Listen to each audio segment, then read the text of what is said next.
Полициската станица од Кочани во соработка со училиштата од општините во регионот организира кампања против користењето петарди и други пиротехнички средства, посебно во периодот на новогодишните празници.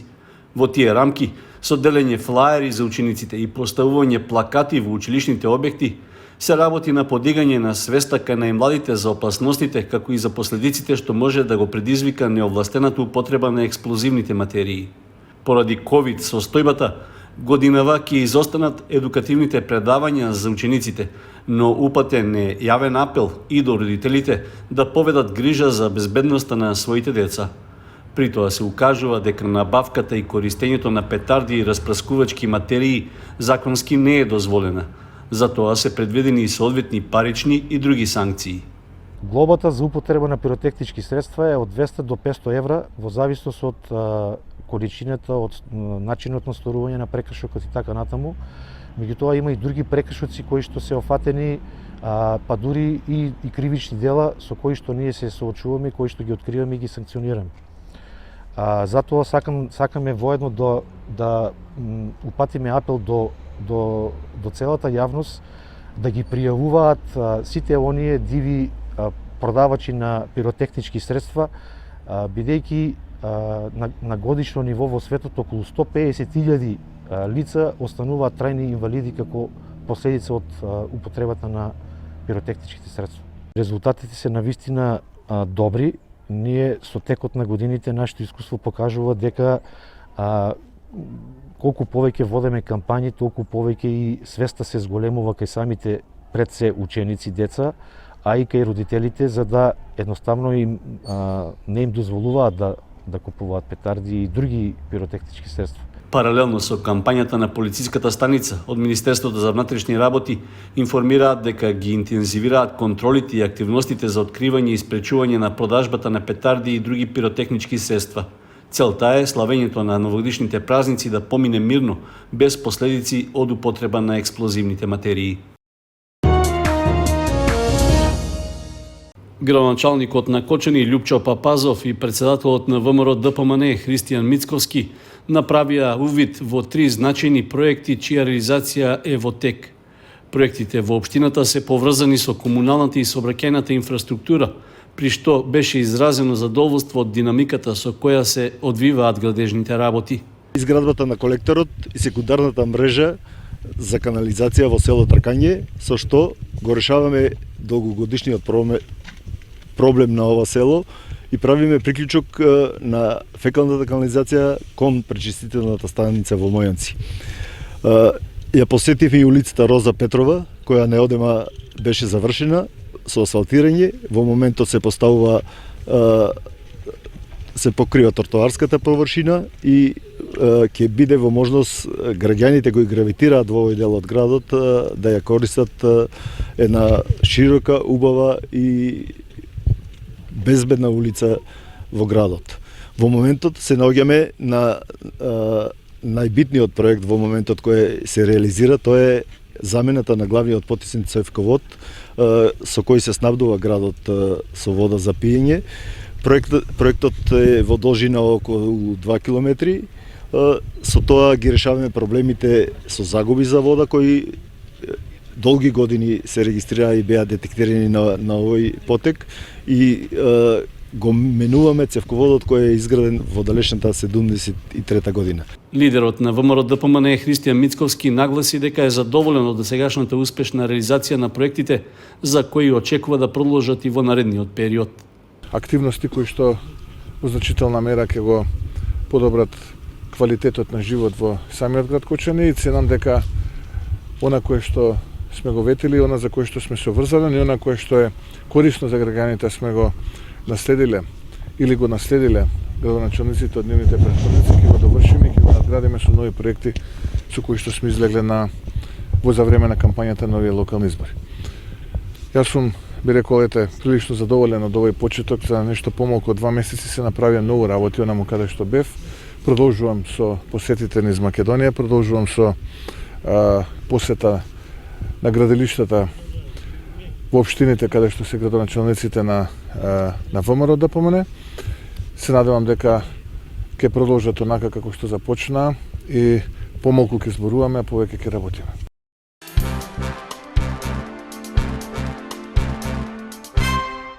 Прашањето околу изградбата на мини хидроцентралата на Мала река се уште не е расчистено и за новата локална власт во Кочани. Таа ќе почека уште извесен период за да види како да се действува. Во обзир ќе бидат земени сите релевантни околности, што според градоначалникот Љупчо Папазов треба да го дадат вистинскиот одговор за тоа како да се постапи. Го слушаме гласот на народот, ќе ги анализираме сите тие моменти, ќе ги анализираме ефектите од функционирањето на ваката млада хидроцентрала и ќе ги анализираме последиците кои би биле по општина Кочани во врска со одбивањето да се издаде одобрение за градба. Значи има многу моменти тука во прашање, ако бидат катастрофални последиците по однос на финансиската состава и можноста за инвестиции во општина Кочани, заеднички со советниците, со граѓанскиот сектор ќе донесеме соодветна одлука. Изградбата на мини хидроцентралата над браната градче остана жежок костен во рацете на претходната, но и на оваа локална власт во Кочани. Тие го наследија од периодот пред околу 5 години, кога тогашното општинско раководство на чело со градоначалникот Радко Димитровски му издало согласност на инвеститорот за градба на објектот. Ова беше причина и за поголем број дискусии во Советот на општината, реагираше и невладиниот сектор, но и јавноста. Ставовите водеа во правец на тоа дека изградбата на каков било објект, па и на мини хидроцентрала, не треба да се дозволи во околината на езерото Градче. Оттаму разбирлив е и сегашниот став на градоначалникот Папазов, кој сепак ќе нема многу време на располагање за да го најде вистинското решение за наметнатиот проблем, иако може да се насети дека битката е загубена од поодамна. Општина Чешиново Облешево ќе користи финансиски средства од кредитната линија со вториот проект за подобрување општински услуги, а со кои ќе се реализираат инвестициски зафати за изградба на улици. Се работи за подзаем во висина од близу 8,5 милиони денари, за кој општината има подпишано договор со Министерството за финансии, а парите се обезбедени од Меѓународната банка за обнова и развој, Светска банка. За реализација на проектот изградба на улици во општина Чешиново Облешево предвидени се нешто помалку од 7 милиони денари, додека остатокот од околу 1,5 милион повторно ќе биде прераспределен за истата намена. Всушност, со парите што ќе преостанат, се планира да се изградат уште 3 помали улици со вкупна должина од околу 300 метри. Според цени на позиции постигнати на јавната набавка со избраниот економски оператор за изградба на улици во општината. Освен новие финансиски средства, локалната самоуправа на Чешиново Облешево доби и грант од Светска банка во висина од околу 1 милион и 880 илјади денари. Парите се наменети за набавка на специјализирано возило за собирање и транспорт на комуналниот отпад, со што ќе се реализира до опремување на возниот парк на општинското комунално претпријатие. Согласност за финансиското задолжување, како и за грантот од Светска банка, даде и Советот на општина Чешиново Облешево.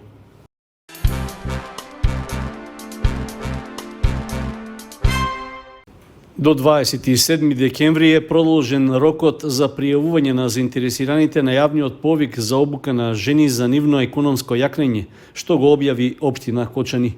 Со тоа се остава дополнителен временски период за оние кои досега не били информирани дека можат да се вклучат во обуките, чија цел е на жените да им се олесни пристапот и зголемување на конкурентноста на пазарот на труд преку подобрување на вештините за вработување и самовработување.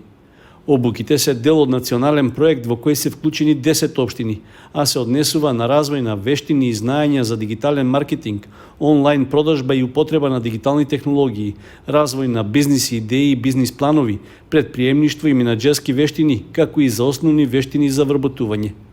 Секоја од 4 тематски обуки има соодветни критериуми, но заедничко е дека жените треба да бидат жителки на општина Кочани, да се невработени или да имаат почнато свој бизнис, да се над 18 годишна возраст и со минимум завршено средно образование. При изборот на учесничките ќе се следи принципот прва пријавена, прва услужена. Особено се охрабруваат да се пријават жени од ранливите категории, односно самохрани мајки, жени од рурални средини, жртви на семејно насилство, како и жени со попреченост. Спроведувањето на обуките ќе биде од јануари до август идната година, се планира да се реализираат со комбиниран пристап, односно онлайн и со физичко присуство, во зависност од епидемиолошката состојба во периодот на нивното одржување. Обуките за економско јакнење на жените во општина Кочани ќе се реализираат во соработка со фондацијата Seed Македонија како дел од проектот на UN Women промовирање родово одговорни политики и буџети кон транспарентно, инклузивно и отчетно управување во Република Северна Македонија. Проектот финансиски е поддржан од Швајцарската агенција за развој и соработка, како и од Шведската агенција за меѓународна соработка и развој.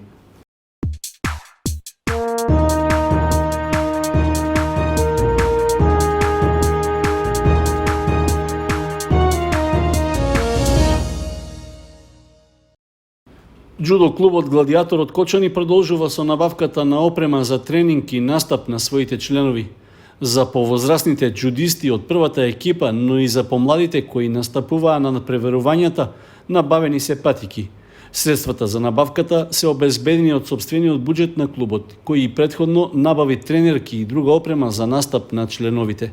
Се работи за гест со кој кон крајот на календарската година управата на Гладиатор упатува благодарност за успешните настапи во изминатиот период, во кој и покрај состојбата со ковид пандемијата и отежнатите услови за тренинзи беа освоени поголем број признанија.